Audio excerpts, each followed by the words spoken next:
Good afternoon, good people.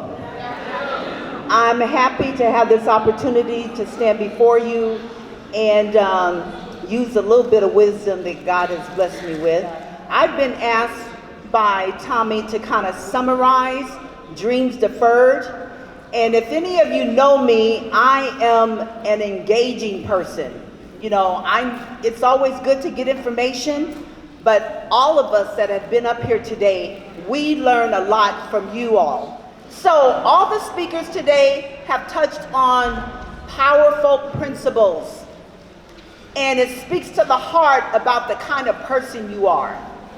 Because I'd like to believe that every one of us have a gift, and hopefully you are operating in your gift.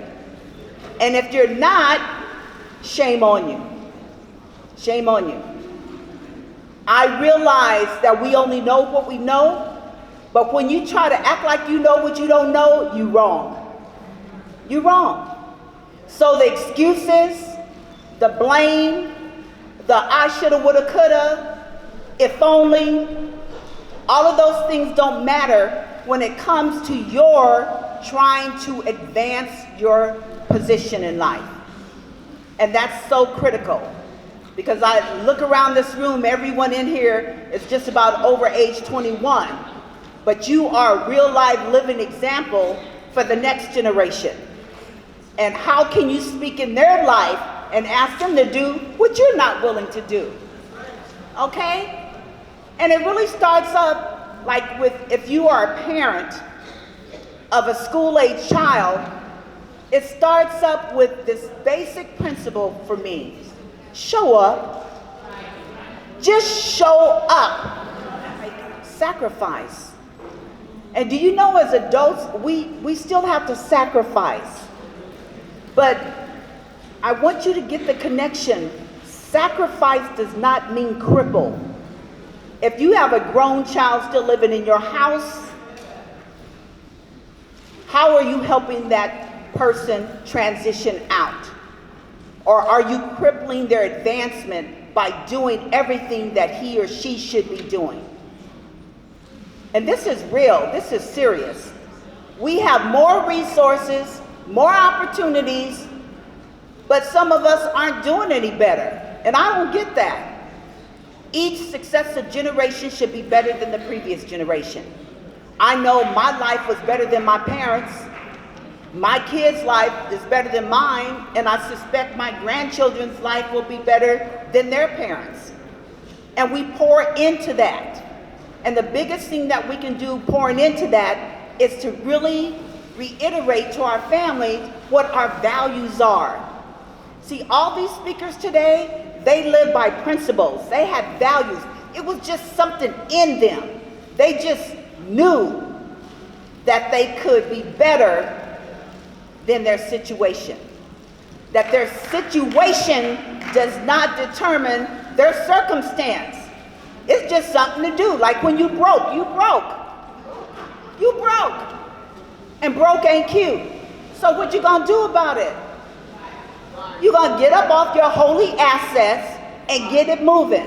And do what you have to do. You're gonna touch upon the gift that God has given you. Okay, because I heard a long time ago that if you use your gift and you use it in your career, work don't seem like work.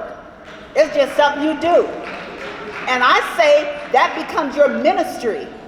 And that's what you use as a stepping stone. The loss of humanity. You know, my sister asked about the homeless situation. In a country other than the fact that people want to be out there, and I get it, okay? Some folks don't want to be helped. And I'm okay with that, because if you don't want to be helped, I don't want to help you. I'm good with that. You can't help everybody. It's like if you drown and then your hand is up, help, help, help. I can't even swim. I'm going to try to help you. But if you're just sinking down and I don't see your hand go up, I'll go, okay, God bless you. Go on to glory. You know, so I think we need to really utilize the resources and the personal advantages that we have. There's a lot of retired people in this room. How are you pouring back into the younger generation? What are you doing? You know, I complimented Mr. Thomas for his humility, for his calmness, because I was talking to Deborah. I said, you know, most brothers I meet out of prison are hard and angry, and this gentleman here realizes that what happened to him had to happen in order for him to step into his greatness, into the king that he is now, and what he's doing for his family. And some of us are so bitter that we can't get better. Okay, you so bitter. You dress up in your little bitter bra and your bitter panties and your bitter dress, and you go out and people say, how you doing? Oh, yeah, you know it. Don't nobody got time for that. Nobody want to hear it. Okay, it's kind of like, I kind of refrain now from hearing that canned response. How are you doing? Fine. And then you check their spirit and they don't seem like they're fine. We don't even tell the truth about how we're feeling. So how can somebody help you when you ain't willing to help yourself? Okay? So acknowledging that we are also emotional, but we're also mind. And the other thing that I heard all the speakers say, they talked about their mind, the mindset. The mindset. Do you know your brain can play tricks on you? Okay? You gotta train your brain. And you gotta be kind to your mind. Okay? You gotta fill it with stuff that's good, that's gonna get you up and motivated. Okay, the brother here talked about being consistent and persistent. And so I told Deborah, I said, oh, I'm thinking of CPS right now. And you know that's Child Protective Services. But my CPS was part of his consistent, persistence, and the S, sacrifice. Yes. If you don't have what you want, shame on you. Yes. You can't blame nobody. You get in the game. What does it say? You got to be in it to win it? Yes. Okay, you ain't going to win the lotto if you don't play it. Okay, then don't hate on your neighbor who won, or your girl. So those things of setting yourself apart from people in order to get what you need to may only be temporary to get what you want. So I really want to spend the few minutes I still have left talking about the mindset. There's two kind of mindsets, a fixed mindset and a growth mindset. Now the fixed mindset, I want you to think about, here's your brain with a padlock on it. It's fixed. Everything you see is black and white. You meet somebody and the first thing you think about is what are they up to? And this is in relationships. You meet somebody and if you're just getting out of a bad relationship, take some time to fall in love with yourself all over again before you take that baggage to the next person, okay? Just take some time to be okay with being alone. Because being alone does not mean you have to be lonely, okay? It's just chill time to honor yourself. So that fixed mindset, people will say, I'm not good at this. That's a fixed mindset. They've already made up their mind. And if you have children, you need to stop that now if your kids are saying, I can't do this. You know, because thank God we had parents, our father used to say, the only one that can stop you, have you look in the mirror. Look, that's the person that's going to stop you. Ain't nobody else got nothing to do with that. And when I'd say stuff like, well, the teacher don't like me. He said, good, they ain't supposed to like you. They supposed to teach you. Now get an A in their class. And it'd be like, what? And I was not the brightest crayon in the box. But I worked hard because my family, they instilled that in us. Our mom had an 8th grade education, but she showed up for everything. She wouldn't talk because then she felt undereducated and wouldn't want to interact with, and I know there's a lot of parents that don't like coming to the school because teachers are educated. Well, they real people too. They wake up with morning breath and go pee just like you, okay? So you just gotta meet them where they are. So that's that fixed mindset. I'm not good at this. Where a growth mindset will sit back and go, what am I missing? What am I missing? Okay? A fixed mindset will say, I give up. I'm done. Where a growth mindset, I need a different strategy. Okay? I need a different strategy. A fixed mindset, that's good enough. A growth mindset, this ain't my best work. Okay? I remember an EOP student coming to me from Fairfield, and his mother was a teacher.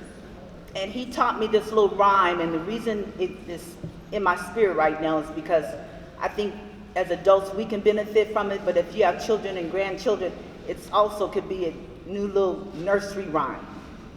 And it goes like this: good, better, best. Never let it rest till your good gets better and your better gets best. Good, better, best. Never let it rest till your good gets better and your better gets best. So I always have to ask myself when I finish something, was that my best job? And as speakers, you know, we always get in the car and be beating ourselves up about what we should have said and how come, and she made a point that I forgot to make, and that ain't nothing but the devil riding shotgun trying to steal your joy. Because I believe you get everybody that's here today was ordained to be here, and all the messages were exactly what we needed in this season and time. And we have to believe that. Going back to the fixed mindset, I can't make this any better.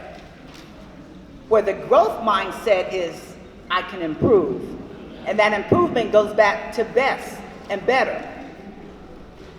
Fixed mindset, this is too hard. A growth mindset, this may take me a little bit more time, but I got this. And see, these are affirmations we need to give to our children. I'm reminded of an African proverb that says, a child only educated at school is an uneducated child. Okay? We are the primary teachers, the community. It takes a village. Well, guess what? We be the village. We're the village.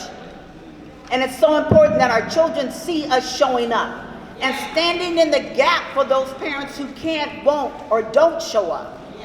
I was recently in a community meeting at Burbank, and there were a lot of single moms with sons, athletes at the school, and they were just talking about they can't come out.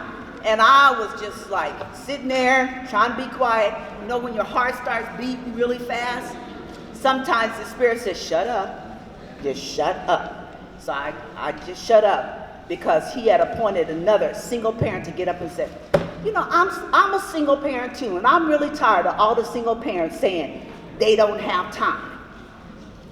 Okay, you wouldn't have time if you had a husband. You'd be using that as an excuse. I got to run home and cook dinner for my husband.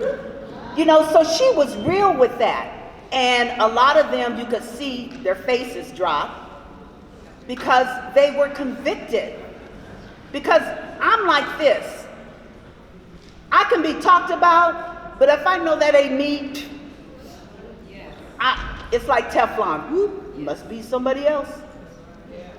But when you get caught up in trying to entertain what somebody thinks about you, there must be some truth to what they think about you. If you got to come back with something, because ain't nobody got time for that. You know who you are. You know what your gifts are. You know what your journey is and your purpose is. So when someone can misread you, shame on them. And frankly, your opinion of me is your business. It ain't mine. It's your business. It is not my business. So go ahead and have a conversation about me. I mean, I must be all that. That's how I look at it. And I won't ever know that. But that's how I was trained. That's how I was brought up. That's how our parents taught us. We're good enough. We're good enough. We're good enough. Our babies are good enough. Our babies are smarter than they're pretending to be. Our babies are lazy. Our babies learn lazy from us. They see us not doing what we ask them to do. Go clean up a room. Yours look like a pigsty. Wash your dishes, you put yours in the sink. So we can't ask children to do what we're not willing to do. You can't do that.